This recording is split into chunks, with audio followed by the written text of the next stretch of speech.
Hi everyone, my name is Steve Lillyston and you're tuned to our library, which is a 60-minute program sponsored by the libraries from all around Wairarapa to let you know about some of the new books coming into the libraries in the coming months. Now, our library is being broadcast to you today on Arrow 92.7 FM, your community access radio channel, and Wairarapa TV on Freeview Channel 41. And this program is normally broadcast live on the third Friday of each month, but we had a few problems last Friday. No worries, it's now Tuesday, and each 3:30, normally 3:30, so today's 11 o'clock, as you probably know. All right, let's move along. First of all, there's a few messages from our sponsors from the libraries around Wairarapa. Firstly, just make sure all the libraries in Wairarapa have a presence on Facebook, so make sure to check out the wide variety of programs that they have on offer for you there, for the young and old. Everybody, there's a library as a program for everybody in the community at each of the libraries. There's always something interesting there. Now, all the libraries are open at Orange, but it's the usual masks and time spent in the library. Keep it to 30 minutes if you can. You'll also need to show your COVID pass if you're visiting any of the libraries in South Wairarapa, but I understand it's not necessary to do that if you're visiting the Masterton Library. The good news is, which you may not have heard, is that there are no more overdue charges at Wairarapa libraries, which I just think is absolutely brilliant. It's a worldwide trend to remove all the charges, so that's really nice. All libraries in Wairarapa on the smart system now, so if you need help to get set up with that, then go along to visit your local library. The smart system enables you to be able to get a book from any of the 27 or so libraries around the lower North Island. So if they haven't got it in Greytown or Masterton or Featherston, they might have it in Porora or Lower Hutt, and it just takes a day or two to get that book. So, which I think is a really neat feature. Now, with the Masterton Library specifically, the JPs are now back in the library. They were out for a while due to COVID. They're back now. They're on Tuesdays from 11 to 1 and Saturdays 10 till 12 if you need them.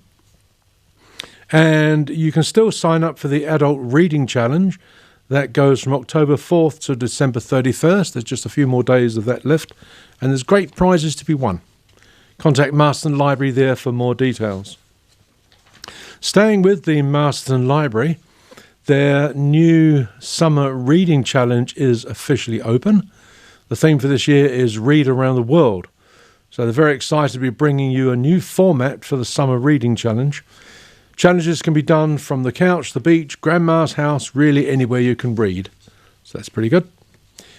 Challenge is open to Tamariki, aged 0 to 13 years, and runs all through December and January next year. So you can download the app Reader Zone and enter in code 89810 to get started, or talk to one of your friendly librarians in the Masterton Library and they'll help you to get set up. Just be aware that the Christmas closing hours are different, slightly different. They close at noon on Christmas Eve and New Year's Eve. They're closed for the 25th to the 28th of December and from the 1st to the 4th of January. It is on their website if you're in any doubt, but just be aware of that. The book drop at Masterton Library will also be closed during the holidays, and all books will be due back in the new year. Staying with Masterton, you might not be aware, but they have a wonderful homebound service. The service is available to borrowers who, for various reasons, are unable to visit the library in person. Our homebound librarian will choose books for you and either deliver them to your home or you can have a family member pick them up for you. So you can call 06370 6253 or email them or go along to the library, give them a call, have a chat to them to get more information on the homebound service. A wonderful service. Again, sticking with the Masterton Library, the They have a program called Stepping Up. This is ICT for a better future. The free Stepping Up courses, they're a partnership between Masterton Library and the 2020 Trust that aim to help people learn basic digital skills. The courses are aimed at those who have been swept aside or left behind by the fast-moving digital world. They want to help you catch up. So that's good news, isn't it? Every term, the library hosts at least 10 different 2-hour courses, ranging from creating an email account to how to use your smartphone. And attendees will be encouraged to ask questions, challenge their presenters, and take away the lesson material for further practice. So the courses are designed to help the nervous and the novices who are keen to learn. Bear that in mind. That's the Stepping Up program at the Masterton Library.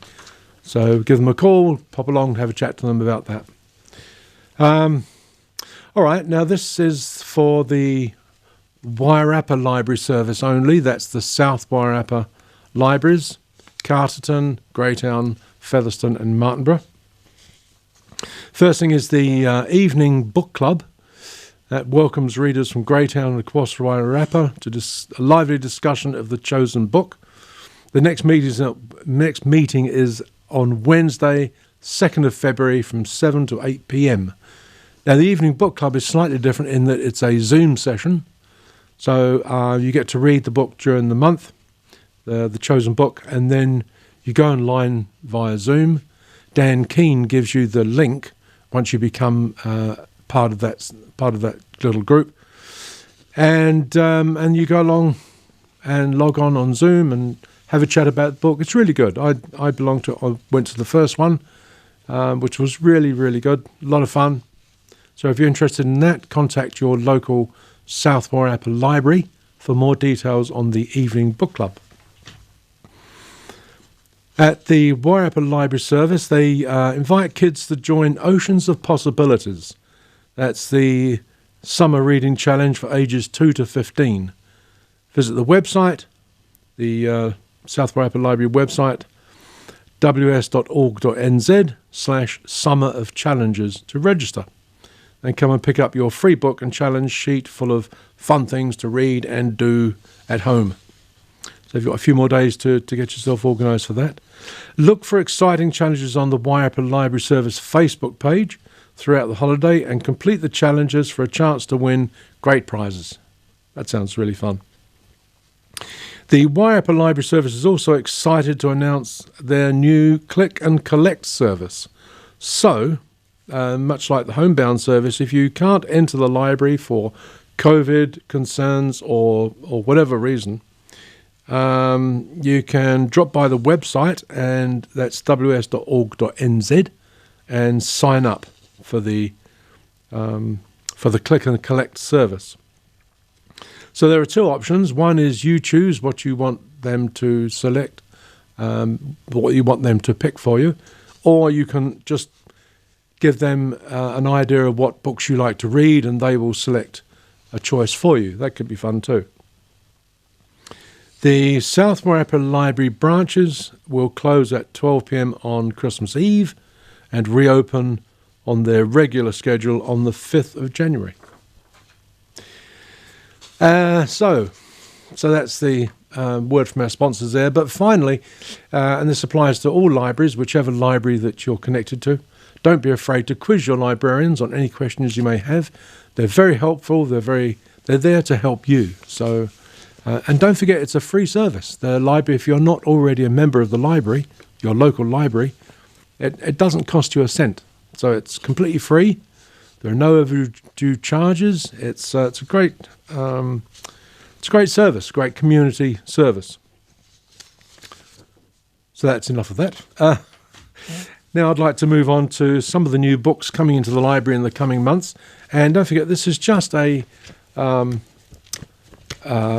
smattering of some of the books that come into the library during the month. And there are hundreds and hundreds of books that come in each and every month. And I'm not going to go over them all, but I will go over some of them that I've selected at random. Number one is Abandoned in Death. This is by J.D. Robb. The woman's body was found in the early morning on a bench in a New York City playground. She was clean, her hair neatly arranged, her makeup carefully applied. But other things were very wrong, like the tattoo and piercings, clearly new, the clothes decades out of date, the fatal wound hidden beneath a ribbon around her neck, and the note, "Bad Mummy," written in crayon as if by a child. Eve Dallas turns to the department's top profiler, who confirms what seems obvious to Eve. They're dealing with a killer whose childhood involved some sort of trauma, a situation Eve is all too familiar with herself. When Eve discovers that other young women who physically resemble the first victim have vanished, the clock starts ticking louder. But to solve this case, she will need to find her way into a hidden place of dim light and concrete, into the distant past, and into the cold depths of a shattered mind. That's Abandoned in Death by J.D. Robb. Sounds like a bit of a thriller. J.D. Robb, she also writes under the name Nora Roberts and has been writing since 1979. Quite a prolific writer, you may have heard of her, and you may have heard of both writers. They're both prolific in their own right. She's the author of more than 215 novels and has received numerous awards for her work. The New Yorker dubbed her America's favourite novelist, and she lives in Maryland on the east coast of the States. So that was Abandoned in Death by J.D. Robb. This one is After Dark with the Duke. This is by Julie Ann Long. A disgraced opera singer, Mariana Wilde, flees her London home after she's threatened by a mob accusing her of using her feminine wiles to incite a duel. She finds refuge at the Grand Palace on the Thames, a boarding house run by Delilah Hardy and Angelique Durand, where war hero James Duncan Blackmore, the Duke of Falkirk, also resides. The image-conscious Duke initially rebuffs and ridicules Mariana until Delilah and Angelique step in. As penance for his poor behaviour, James offers to teach Mariana Italian, and their enjoyable tutoring sessions soon lead to frank discussions and intense attraction. But as Mariana considers an offer to sing in a new opera in Paris, and James contemplates remarrying after the death of his wife 5 years before, it seems the differences in their social stations may be insurmountable. So that's After Dark with the Duke by Julie Ann Long. Now, Julie Ann Long lives in San Francisco. She's a US Today best-selling author and Rita Award winner, and her books have been translated into 14 languages, nominated for numerous awards, including the Romance Writers of America, Rita and Romantic Times, Reviewer's Choice, and reviewers have called them dazzling, brilliant, and impossible to put down. It's quite a recommendation. That's After Dark with the Duke by Julie Ann Long. All That Lives, that's by James Oswald. An archaeological dig at the old South Leith Parish. Don't try and say that quickly. The old South Leith Parish kirkyard has turned up a mysterious body dating from around 700 years ago. The experts wonder if she wasn't murdered and dumped, but some suspect that this gruesome discovery is a sacrifice, placed there for a special purpose. Then a second body is unearthed, and this victim went missing only 30 years ago. But the similarities between her death and the ancient bodies suggest something even more disturbing. Drawn into the investigation, McLean finds himself torn between a worrying trend of violent drug-related deaths and uncovering what truly connects these bodies. So that's All That Lives by James Oswald. James Oswald is the author of the Sunday Times best-selling Inspector McLean series of detective mysteries. He's pursued a varied career from wine merchant to international carriage driving course builder via call centre operative and professional sheep manure sampler. That's true. There is such a job as sheep manure sampler. I find it fascinating the backgrounds that some of these authors have had. And I hope you find them fascinating too. He moved out of the caravan when Storm Gertrude blew the Dutch barn down on top of it, and now lives in a proper house with 2 dogs, 2 cats, and a long-suffering partner. He farms Highland cows by day and writes disturbing fiction at night. So that's All That Lives by James Oswald. This one is Along the Rio Grande. This is by Tracy Peterson. Recently widowed Susanna Jenkins has decided to follow her family to the booming town of San Marcial, New Mexico, for a fresh start and to aid in her family's sudden change in fortune. They are tasked with managing her uncle's new grand hotel, and it takes all her patience to try to help her parents see the good of their circumstances and relinquish their sense of entitlement. She's hopeful when her brother becomes determined to get a job and make his own way, and she feels drawn to his kind boss, Owen Turner, who works as a boilermaker for the Santa Fe's train shops in town. But the hard work only seems to fuel her brother's anger, and his rough new friends give her pause. When misguided choices put Susanna's family in an even more precarious situation, she worries her help has only made things worse. Leaving her family to fend for themselves seems like the best option, but how can she walk away from the true friendships and love that she's found? And that's Along the Rio Grande by Tracy Peterson. Tracy Peterson is the best-selling author, award-winning author of more than 100 books. She also teaches writing workshops at a variety of conferences on subjects such as inspirational romance and historical research. She and her family live in Montana. Now, if you've just tuned in, my name is Steve Lillyston, and you're listening to Our Library, which is a 60-minute program brought to you by the libraries around Wairarapa to let you know, to give you an idea of some of the vast range of books being introduced into the library in the coming months. I've just gone over some fiction, so I've got some more fiction for you here. It's just a smattering of the material coming into the library. This is The Baxters by Karen Kingsbury. A terrible storm builds in the early morning sky over Bloomington, Indiana, as Elizabeth Baxter prepares to celebrate her daughter Carl's wedding to Tim Jacobs. It's supposed to be the happiest of days, but Elizabeth can't shake a growing sense of dread. Is the storm a sign something bad is about to happen? Elizabeth knows it. Indeed, there are dark currents of conflict and doubt coursing through the Baxter family. In the midst of them, Carrie Baxter, not Carl, Carrie Baxter is starting to panic. Is marrying Tim a mistake? And what about her family?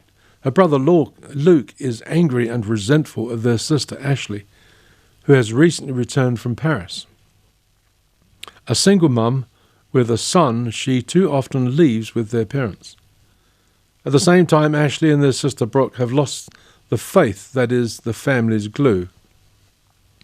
Against all this, Carrie sees Ashley rejecting her longtime love, Landon Blake, who clearly cares for her, no matter what happened in Paris. That's The Baxters by Karen Kingsbury. Now, Karen Kingsbury is an American Christian, inspirational storyteller. Born in Fairfax, Virginia in 1963, she was a sports writer for the LA Times and later wrote for the LA Daily News. Her first book, Mrs. Murder, was based on a murder story that she covered in the LA Times. She's a very prolific and very successful author, and many of her books are under development as movies. That's The Baxters by Karen Kingsbury. Beautiful. This is a book by Danielle Steele, a lady you might have heard of. Veronique Vincent is a star.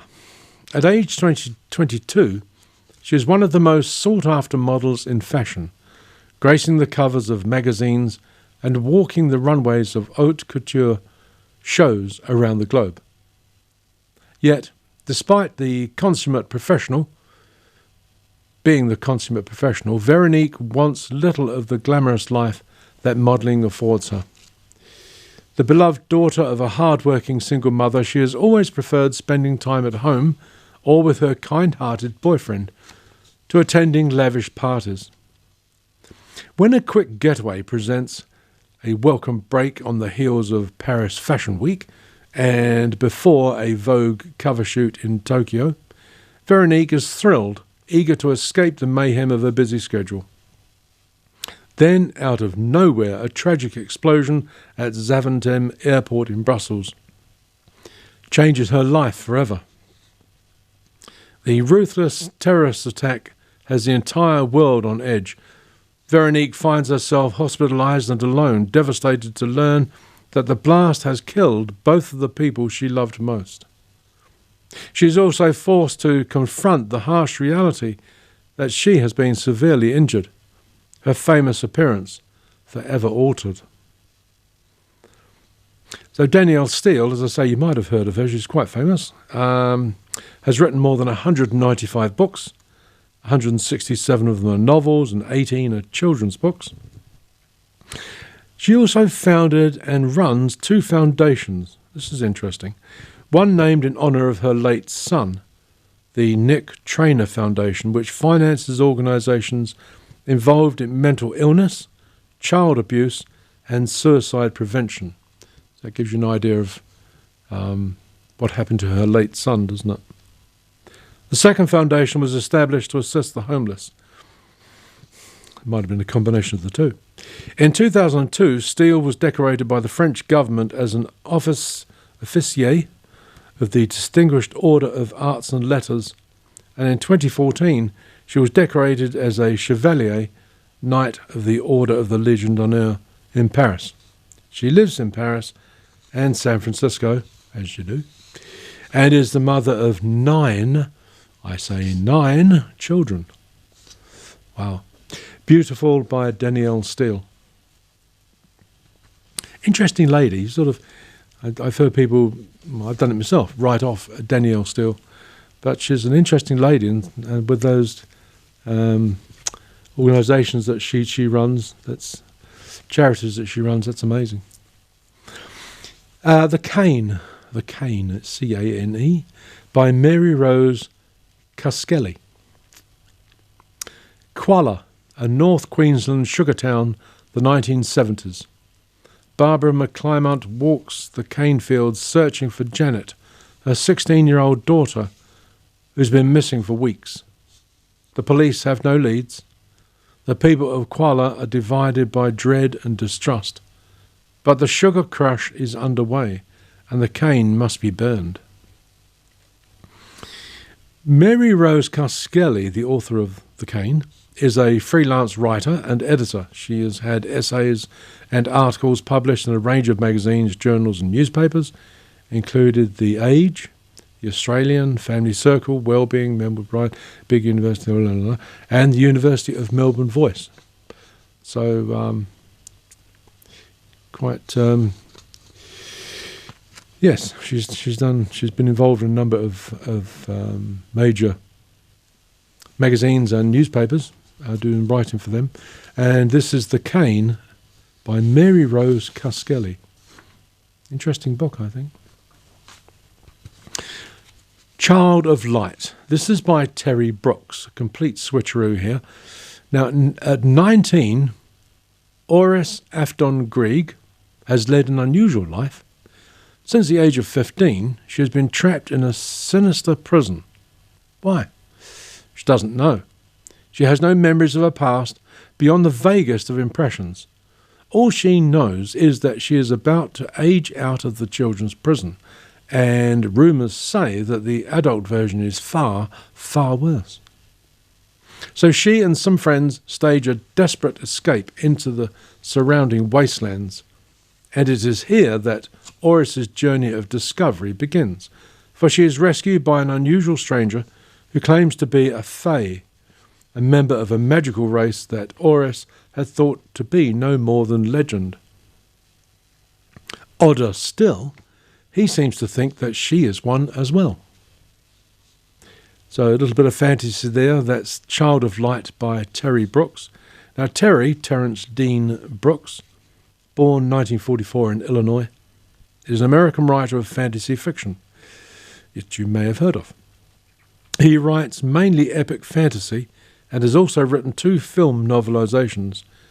He has written 23 New York Times bestsellers during his writing career and has sold over 25 million copies of his books in print. Never read any of Terry Brooks. I don't read a lot of fantasy, but I should try him sometime just for something a bit different. That's Child of Light by Terry Brooks. So that's just a smattering of the fiction coming into the library in the coming months that you might be interested in. Okay, so at this point I'll take a small music break, and when we come back I'll talk about some of the non-fiction that's being introduced into the library in the coming months, which you might find interesting.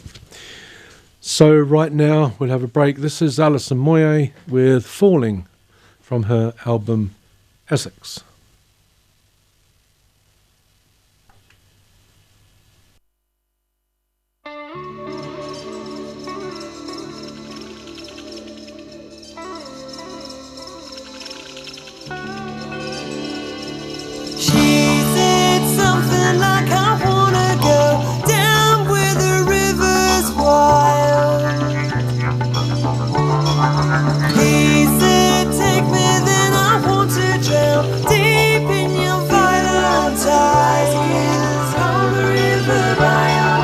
I wanna float in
Hi, welcome back.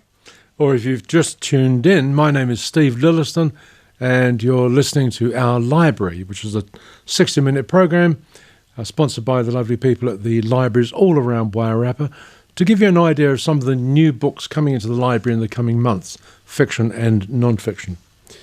So just before the music break, I went through some of the fiction being introduced into the library.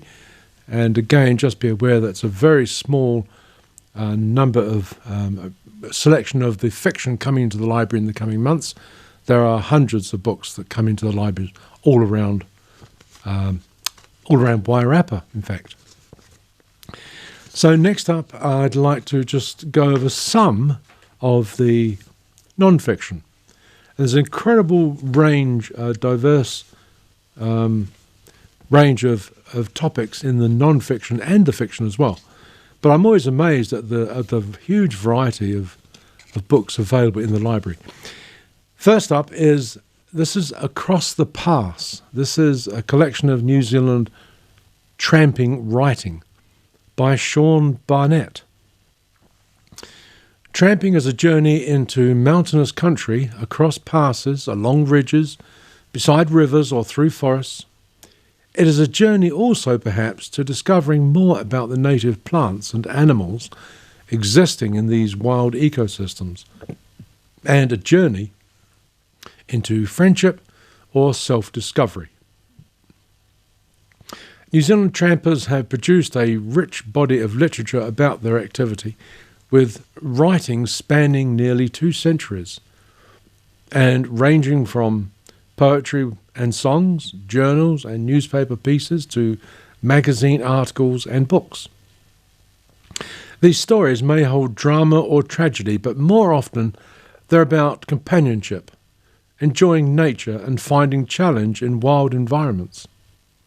Across the Pass includes writing from New Zealanders such as writer John Mulgan, mountaineer Sir Edmund Hillary, and adventurer Graham Dingle.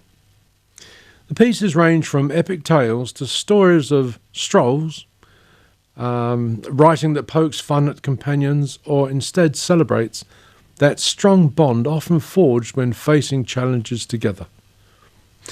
Some writers appreciate the intricacies of nature or the splendour of the mountains, while for others an interest in history encourages them to tread the trails first pioneered by their ancestors.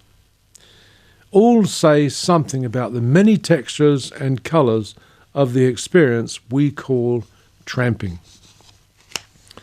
Fabulous. I think that's a fabulous idea, collecting all those pieces together and all about the outdoors, really, all about the outdoors in New Zealand. So really interesting, all from different aspects.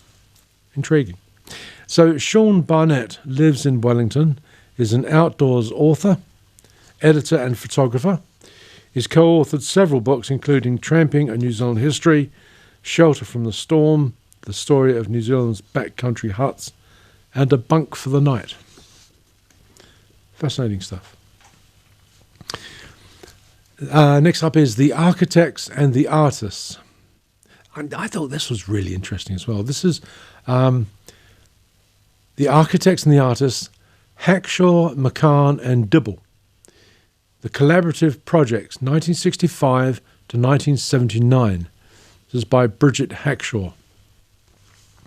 A beautiful and important book about the remarkable collaboration between the modernist architect James Hackshaw, a member for a time of the famous group Architects, the painter Colin McCann, and the then young sculptor Paul Dibble, on 14 New Zealand buildings, from churches to school halls. Drawing on interviews with James Hackshaw before his death and on the McCann archive, this book brings into the light a body of work and a collaboration that has been little known or examined, even by old McCann hands. Richly illustrated with Hackshaw's plans, McCann's drawings, letters and journal entries and contemporary images of the surviving buildings and artworks, and with expert essays by Peter Simpson. Julia Gatley and Peter Shaw. So that was interesting. That's The Architects and the Artists, Hackshaw, McCann and Dibble, the collaborative projects 1965 to 1969. Huge title, but immensely interesting, by Bridget Hackshaw. This is The Audacity. This is by Catherine Ryan. From the star of the hit Netflix series The Duchess and the host of the popular podcast Telling Everybody Everything, the debut book from superstar comedian Catherine Ryan, the debut book from superstar comedian Catherine Ryan. While I've been very blessed to have worked in comedy for over a decade, The Audacity gives me the opportunity to connect with people more fully and honestly than a panel show allows, she says. I've learned to be a sharpshooter on stage, but there are so many stories that I'm eager to tell in more sincere, longer form. I hope it gives people a laugh, an insight, and hopefully some encouragement on how to live their most fulfilled, authentic lives. So this is detailing Catherine's journey from a naive ex-Hooters waitress. You can look up Hooters. I won't describe it if you don't know what it is. From a naive ex-Hooters waitress, fresh off the boat from Canada, to comedy megastar. Chapters will cover how to potty train your baby at 10 months, how to cut off your racist aunties, how to marry your high school boyfriend, and how to co-parent when you're a single mum. The Audacity, that's the book, combines Catherine's unerring ear for the perfect line with the warm compassion and hard-won wisdom that makes up a life on and off stage. That'll be a lot of fun. That's The Audacity by Catherine Ryan. I'm not really aware of Catherine Ryan, but she's obviously a comedian, actor, presenter, and so on. So born in 1983, she's a Canadian comedian. Oh, well, that's probably why. Writer, presenter, and actress based in the UK. So you may know her and her work. But that just sounds like a lot of fun. Her own experiences and her life getting where she is at the moment. The Audacity by Catherine Ryan. This is one right up my street. This is The Beatles Get Back. This is by John Harris. The most anticipated book in more than a decade by the legendary band, edited by John Harris.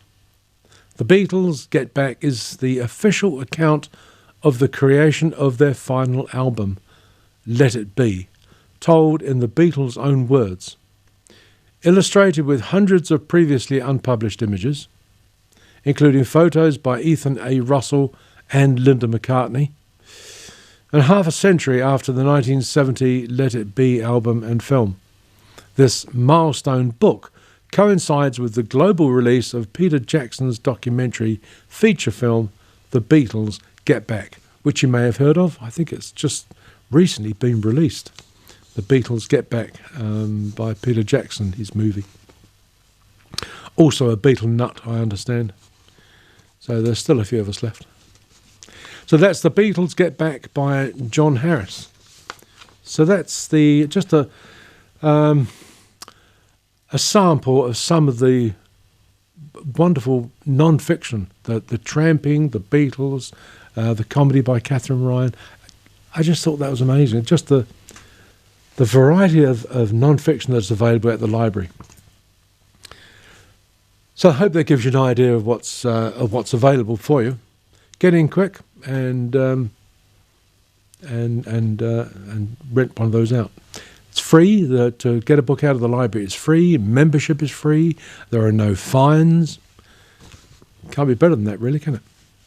So that's the end of that first segment. And next up, we'll have a brief music interlude now, and then I want to go over some of the books that I've been reading and a little chat about about some other stuff too. So if you hang on, this is Enya singing Caribbean Blue from her Shepherd Moons album.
Hi, if you've just tuned in, my name is Steve Lillyston and you're listening to Our Library, which is a 60-minute program sponsored by the libraries from all around Wairarapa to give you an idea of some of the new fiction and non-fiction being introduced into the library in the coming months, and also to talk about some of the programs that the libraries have on offer for you. So in the first part of the program, I went through some of the books that are coming into the library. I also talked about some of the programs that are available in all the libraries around Wairarapa. And just remember that it's really just a sample of the books that are available. There are hundreds of books coming into the library every month, and such a wide variety of books as well. Membership to the library is free if you don't already know that. There are no fines anymore. So it's a great service. And a lot of the programs, most of the programs are free. So it's just a great community service that the library offers its community members, including you. So I talked about some of the books. Now, coming into the library, now I'd like to just have a quick go through some of the books that I've been reading, which you might find interesting. So over the last month, I've not done as well this month. I normally go through at least 6 or 7 books. This month I've managed to go through 4, for whatever reason. First up is A Ghost in the Throat. This is by... My Irish friends will kill me for my pronunciation, but it's A Ghost in the Throat by Ní Griolfa Dwarian.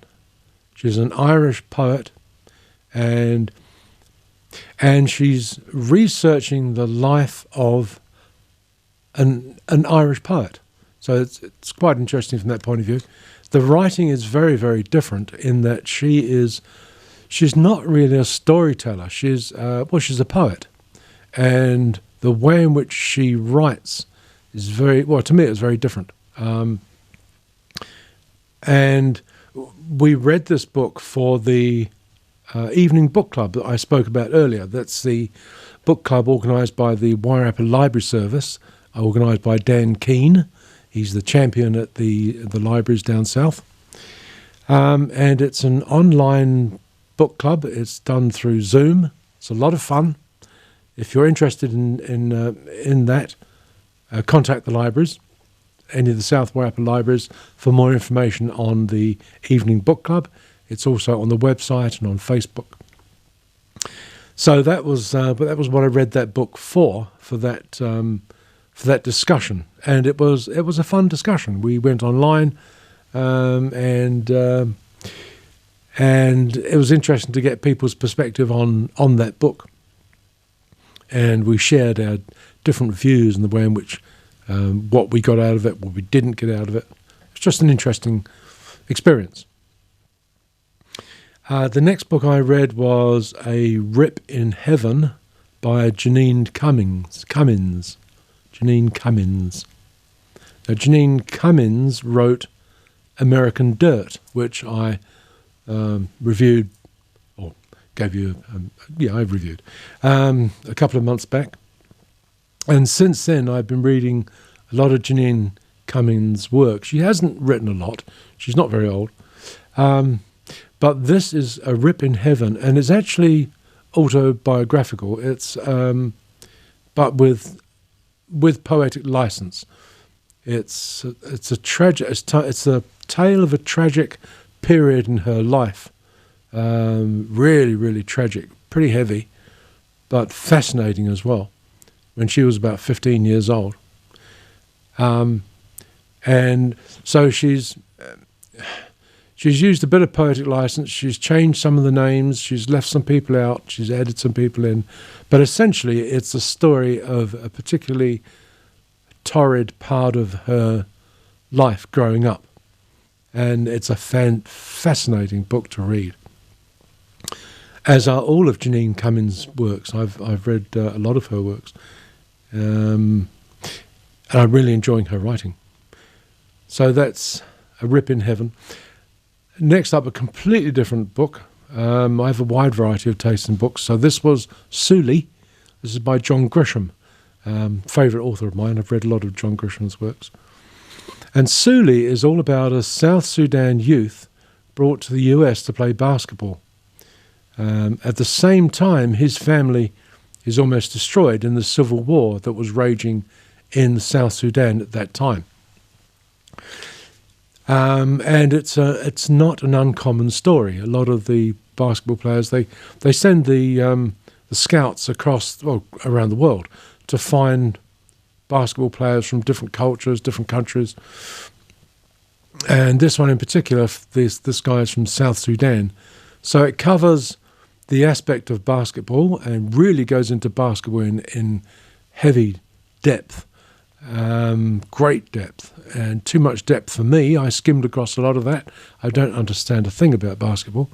So a lot of it was lost on me, but interesting nonetheless, the way in which the politics of basketball, but also the drama of this young man and what happened to him, which I won't go into. I won't spoil it for you. But it's interesting to note that when I was speaking about the book to a friend of mine, he said, "Oh, that sounded like so-and-so."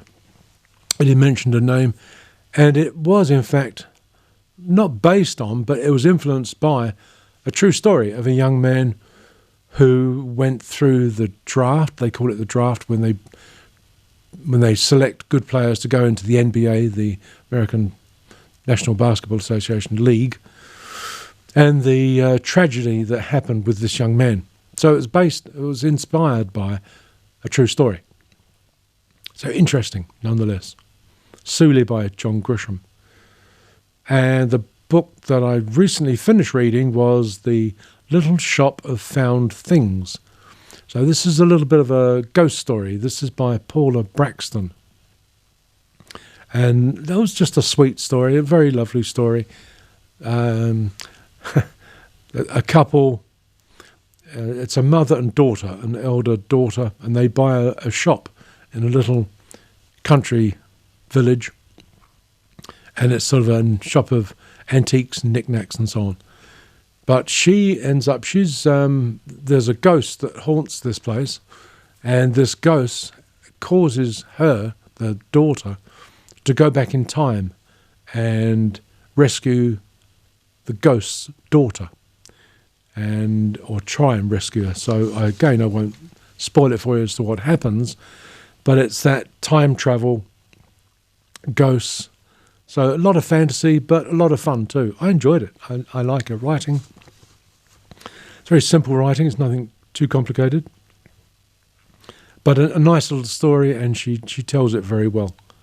So that's The Little Shop of Found Things by Paula Braxton. And the book I'm currently reading is another one by Janine Cummins. I'm determined to read everything she's written. I've enjoyed everything she's written so far, and this one's no exception. This is The Crooked Branch.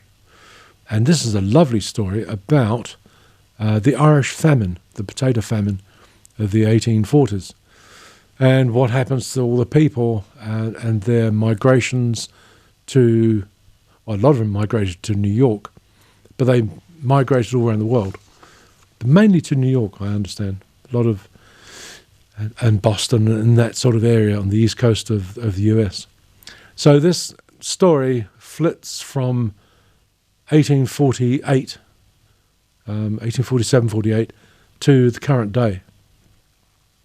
And it's very similar to A Ghost in the Throat in that it's two separate ages, and the protagonist in the modern era finds a diary written by her ancestor who emigrated to New York because of the potato famine. So, and it flits backwards and forwards. So it's a nice little history on what happened during the potato famine to modern day New York. And this is lovely. There's a lot of humour in this one, which I'm really enjoying. And also the history. So it a little dichotomy there, but it's a lovely potted history of the potato famine and the troubles. Not the troubles, it's a potato famine. A lot of things I didn't know, so it's really interesting for me. And also modern day New York, with an Irish background and all about the Irish in New York today. Lovely book. I like her work. Janine Cummins. She hasn't written very much. I think five or 6 books, but a lovely writer.